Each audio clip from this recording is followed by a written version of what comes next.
Hello everyone, today we are going to on how you can change your phone's fonts. It's simple, simply start by opening settings.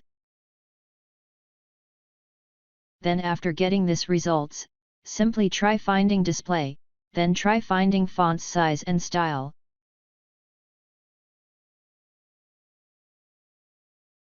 And then click on font style. And now here you can see all our font types.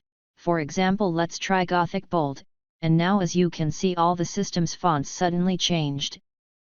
And you can also try another font, for example Cool Jazz, as you can see it suddenly changes as well.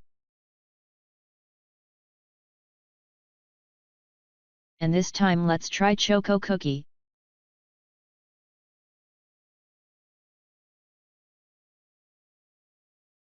This time let's try Rosemary.